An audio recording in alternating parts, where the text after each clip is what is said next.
Israel ফিলিস্তিন যুদ্ধ নিয়ে ভয়াবহ উত্তাল গোটা মুসলিম বিশ্ব। জানিয়ে দিব আমাদের হাতে থাকা সর্বশেষ গুরুত্বপূর্ণ যুদ্ধের আপডেট সংবাদগুলো।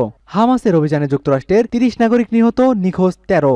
দর্শক, ইসরায়েলের ইহুদিবাদী সেনাবাহিনীকে ধ্বংস করতে গত ৭ অক্টোবর গাজা থেকে ইসরায়েল অভিমুখে হাজার হাজার রকেট হামলা চালায় হামাস বাহিনী। এ হামলায় প্রাণ গেছে হাজার খানেক ইসরায়েল সৈন্য। এছাড়াও বেসামরিক মানুষ নিহত হয়েছেন। এরই মধ্যে যুক্তরাষ্ট্রের ৩০ নাগরিক নিহত হয়েছেন এবং ১৩ জনের এখনো কোনো খোঁজ পাওয়া যায়নি। দর্শক, জানিয়ে দেব এ ব্যাপারে বিস্তারিত একটি প্রতিবেদন, তাই ভিডিওটি সম্পূর্ণ দেখতে থাকুন। জানিয়ে দিব গাজায় বিমান হামলা বন্ধ করল ইসরায়েল বাহিনী। অবশেষে গাজায় বিমান হামলা বন্ধ করতে বাধ্য হল ইসরায়েল বাহিনী। গোটা মুসলিম বিশ্বের চাপ, এমনকি শেষ পর্যন্ত মার্কিন প্রেসিডেন্ট জো বাইডেন তাদের বিপক্ষে গেলে তারা এই হামলা বন্ধ করতে বাধ্য হয়। এদিকে ফের প্রস্তুত হচ্ছে হামাস সেনারা। ঘটতে পারে আবার এক ভয়াবহ সংঘর্ষ। দর্শক, এ যুদ্ধে ফিলিস্তিন কতটা এগিয়ে রয়েছে এ ব্যাপারে আপনার মন্তব্য কমেন্ট বক্সে জানিয়ে দিন। এদিকে মিশর কেন গাজা সীমান্তে সৈন্য বাড়াচ্ছে? ইসরায়েল হামাস যুদ্ধে ৪ চীনা নাগরিক নিহত। আরও থাকছে পাকিস্তান জুড়ে ইসরায়েল বিরোধী মিছিল, যুদ্ধবিরতির ডাক কাকারের।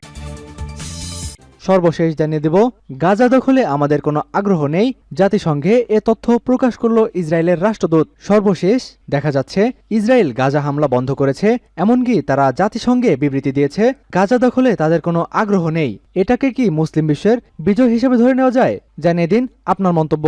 দর্শক, আমাদের ভিডিওটিতে একটি লাইক দিন এবং চ্যানেলটিকে সাবস্ক্রাইব করে পরবর্তী আপডেট পাওয়ার জন্য আমাদের সাথেই থাকুন। হামাসের অভিযানে যুক্তরাষ্ট্রের ৩০ নাগরিক নিহত, নিখোঁজ ১৩। ফিলিস্তিনের সশস্ত্র বাহিনী হামাসের অভিযানে ইসরায়েলের নিহত মার্কিন নাগরিকের সংখ্যা বেড়ে দাঁড়িয়েছে ৩০ জনে। এছাড়া নিখোঁজ হয়েছেন আরও ১৩ জন। মার্কিন স্টেট ডিপার্টমেন্ট এ তথ্য নিশ্চিত করেছে। খবর বিবিসির। গত ৭ অক্টোবর গাজা থেকে ইসরায়েলের অভিমুখে হাজার হাজার রকেট হামলা চালায় হামাস। সেই সঙ্গে ইসরায়েলি সীমানা ভেদ করে হাজারো হামাস যোদ্ধা অভিযান চালায়। হামাসের অভিযানে ইসরায়েলের ১,৪০০ জনের বেশি লোক নিহত হয়েছে, আহত হয়েছে আরও কয়েক হাজার। বার্তা সংস্থা এএফপির প্রতিবেদনে জানা যায় হামাসের অভিযানে যুক্তরাষ্ট্রের ৩০ নাগরিক, থাইল্যান্ডের ২৪, ফ্রান্সের ১৫, নেপালের ১০, আর্জেন্টিনার ৭, এছাড়াও যুক্তরাজ্যের ৪, চিলির ৪, অস্ট্রেলিয়ার ৩ নাগরিক নিহত হয়েছেন। Australia, Azerbaijan, Cambodia, Ireland, Portugal, Spain, Switzerland, Colombia, Paraguay একজন করে নাগরিক নিহত হয়েছে। সেই সঙ্গে জার্মানি, মেক্সিকোর বহু মানুষ হামাসের হাতে জিম্মি আছে বলে আশঙ্কা করা হচ্ছে। এছাড়া ইতালি, প্যারাগুয়ে, শ্রীলঙ্কা, তানজানিয়ার বহু মানুষ নিখোঁজ রয়েছে। হামাসের অভিযানের পর গাজায় একের পর এক হামলা চালিয়েছে ইসরায়েল বাহিনী। ইসরায়েলের নৃশংস হামলায় ইতিমধ্যে গাজায় নিহতের সংখ্যা ২৫০০ ছাড়িয়েছে। আহত হয়েছে ৮,০০০-এরও বেশি লোক, যার মধ্যে অধিকাংশই শিশু ও নারী। গাজায় বিমান হামলা বন্ধ করল ইসরায়েল। অবরুদ্ধ গাজা উপত্যকায় বিমান হামলা সাময়িকভাবে স্থগিত করেছে ইসরায়েল। টানা ৯ দিনের বিমান হামলা চালানোর পর এই পদক্ষেপ নিয়েছে ইসরায়েলি বাহিনী। সোমবার এক প্রতিবেদনে এসব তথ্য জানিয়েছে সৌদি আরব সংবাদ মাধ্যম আল আরাবিয়া। গত শনিবার ইসরায়েলে নজিরবিহীন হামলা চালায় হামাস। হামাসের হামলার জবাবে টানা ৯ দিন গাজায় বিমান হামলা চালিয়েছে ইসরায়েলি বাহিনী। এমন পরিস্থিতিতে গাজা ছাড়তে মরিয়া হয়ে উঠেছেন মানুষজন। এছাড়া গাজায় অনবরত বিভিন্ন দেশের নাগরিকদের সরিয়ে নিতে তোড়জোড় শুরু করেছে সেসব দেশের সরকার। এরই মধ্যে সীমিত সময়ের জন্য মিশরের সীমান্তবর্তী রাফা ক্রসিং খুলে দেওয়া হতে পারে বলে জানিয়েছে ইসরায়েল। ফিলিস্তিনিদের দ্বৈত নাগরিকদের গাজা ত্যাগের সুযোগ দিতেই এ উদ্যোগ। সিএনএনের খবরে বলা হয়েছে, বিদেশি ও ফিলিস্তিনের দ্বৈত নাগরিকদের গাজা ছাড়ার সুযোগ দিতে সীমিত সময়ের জন্য রাফা ক্রসিং খোলা হতে পারে। দ্বৈত নাগরিকেরা একটি শর্ট নোটিশ পেতে পারেন, একথা জানিয়েছে ইসরায়েলে অবস্থিত মার্কিন দূতাবাস। মার্কিন দূতাবাস বলছে, গাজা ছাড়তে মানুষ কতক্ষণ সময় পাবেন তা স্পষ্ট নয়। এর আগে রোববার মিশরের প্রেসিডেন্ট আবদেল ফাত্তাহ আল সিসির সঙ্গে সাক্ষাতের পর মার্কিন পররাষ্ট্রমন্ত্রী অ্যান্টনি ব্লিংকেন বলেছিলেন রাফা ক্রসিং খোলা হবে। এদিকে আল জাজিরা জানিয়েছে রাফা ক্রসিং খোলা হবে, এমন আশায় সেখানে শত শত মানুষ জড়ো হয়েছেন। তবে এখন পর্যন্ত এই সীমান্ত ক্রসিং করা হয়নি।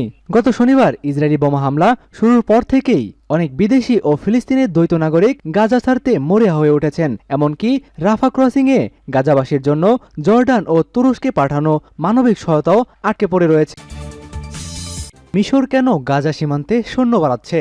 ইসরায়েল যখন নির্বিচারে বোমাবর্ষণ করে গাজা উপত্যকাকে ধ্বংস করে দিচ্ছে, স্থল হামলার জন্য সর্বাত্মক প্রস্তুতি নিচ্ছে, তখন গাজার রাফা সীমান্তে সামরিক শক্তি বাড়াচ্ছে মিশর। একমাত্র রাফা ক্রসিং দিয়েই গাজার লোকজন মিশরে প্রবেশ করতে পারে। খবরে প্রকাশ, ইসরায়েল চাচ্ছে হাজার হাজার ফিলিস্তিনি উদ্বাস্তুকে সিনাই মরুভূমিতে ঠেলে দিতে। মিশর বলছে এত বিপুল সংখ্যক ফিলিস্তিনিকে তাদের বাড়িঘর থেকে উৎখাত করাটা আন্তর্জাতিক আইনের লঙ্ঘন।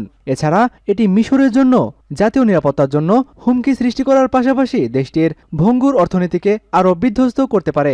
গার্ডিয়ানে এমন মন্তব্যই করা হয়েছে। ফিলিস্তিনিরা নিজেরা এবং আরও কয়েকটি আরব দেশ আশঙ্কা করছে যে সিনাই চলে গেলে এসব ফিলিস্তিনিকে আর কখনো তাদের বাড়িতে ফেরত দেওয়া সম্ভব হবে না। মিশরের president Abdel Fattah al Sisi বলেছেন, গাজায় ফিলিস্তিনিদের অবশ্যই তাদের বাড়িতে এবং তাদের ভূমিতে দৃঢ়ভাবে থাকতে হবে। তুর্কি পররাষ্ট্রমন্ত্রী হাকান ফিদান বলেন, তিনিও এ ব্যাপারে মিশরের সাথে পুরোপুরি একমত। কাইতো তিনি বলেন, আমি আবারও বলছি, আমরা আন্তর্জাতিক আইন মেনে চলার জন্য ইসরায়েলের প্রতি আহ্বান জানাচ্ছি। আমরা ফিলিস্তিনিদের বাস্তুচ্যুত করার বিপক্ষে। আমরা কখনো তাদের মিশরে বহিষ্কারের নীতি অনুমোদন করব না। মিশরের পররাষ্ট্রমন্ত্রী তার জার্মান প্রতিরক্ষা আনালেনা বায়েরবকের সাথে বৈঠককালে জোর দিয়ে বলেছেন যে তারা গাজায় আটকে পড়া বিদেশি নাগরিকদের গ্রহণ করবে না। পাকিস্তান জুড়ে ইসরায়েল বিরোধী মিছিল, যুদ্ধবিরতির ডাক কাকারের। ফিলিস্তিনের সশস্ত্র গোষ্ঠী হামাস নিয়ন্ত্রিত গাজার ইসরায়েলি বাহিনীর অতর্কিত হামলার প্রতিবাদে পাকিস্তান জুড়ে হাজার হাজার মানুষ বিক্ষোভে নেমেছেন। সেই সঙ্গে দেশটির অন্তর্বর্তীকালীন প্রধানমন্ত্রী আনোয়ারুল হক কাকার যুদ্ধবিরতির জন্য আহ্বান জানিয়েছেন। আজ সোমবার সিএনএন-এর লাইভ প্রতিবেদনে এ তথ্য জানানো হয়েছে। সোমবার কাকার গাজায় অবিলম্বে যুদ্ধবিরতি ও গাজার অবরুদ্ধতা তুলে নেওয়ার আহ্বান জানিয়েছেন। সামাজিক যোগাযোগ মাধ্যম এক্সে কাকার গাজায় চলমান যুদ্ধে প্রাণহানির ঘটনায় গভীর উদ্বেগ প্রকাশ করা হয়েছে। তিনি জানায়, গাজায় বেসামরিক লোকদের উদ্দেশ্যমূলকভাবে লক্ষ্যবস্তু করার জন্য ইসরায়েলকে অভিযুক্ত করেছেন। এছাড়া গতকাল রবিবার পাকিস্তানের তত্ত্বাবধায়ক পররাষ্ট্রমন্ত্রী জলিল আব্বাস গাজার পরিস্থিতিকে ফিলিস্তিনের দারিদ্র জনগণের বিরুদ্ধে ইসরায়েল বাহিনী পরিচালিত গণহত্যা বলে অবহিত করেছেন। এর আগে গত শনিবার দেশজুড়ে হাজার হাজার পাকিস্তানি মিছিলে নামে। তারা গাজায় ইসরায়েলি বাহিনীর বোমাবর্ষণ ও গাজা অবরুদ্ধ করার বিরুদ্ধে বিক্ষোভ করেন। গত শনিবার গাজা থেকে ইসরায়েল অভিমুখে হাজার হাজার ইসরায়েল হামাস যুদ্ধে 4 চীনা নাগরিক নিহত। চীনের পররাষ্ট্র মন্ত্রণালয় জানিয়েছে, ইসরায়েল ও হামাসের মধ্যে সংঘর্ষে 4 চীনা নাগরিক নিহত হয়েছেন। মন্ত্রণালয়ের এক বিবৃতিতে বলা হয়, 2 জন নাগরিক নিখোঁজ এবং 6 জন আহত হয়েছেন। বর্তমানে চীন ও ইসরায়েলের মধ্যে বাণিজ্যিক ফ্লাইট চালু রয়েছে। চীন স্বাধীন ফিলিস্তিনকে সমর্থন করে। গত সপ্তাহে হামাস যোদ্ধারা হঠাৎ গাজা সীমান্ত পেরিয়ে ইসরায়েলে হামলা করেছিল। সে সময় যুক্তরাষ্ট্রের একদল সিনেটর বেইজিং সফরে ছিলেন। এ সংঘাতে চীনের পররাষ্ট্রমন্ত্রী যে বিবৃতি দেন, সেখানে পরিষ্কারভাবে বেইজিংয়ের নিরপেক্ষ অবস্থান প্রকাশ পায়। বিবৃতিতে দুই পক্ষের সংযত আচরণ ও অবিলম্বে যুদ্ধবিরতির আহ্বান জানানো হয়।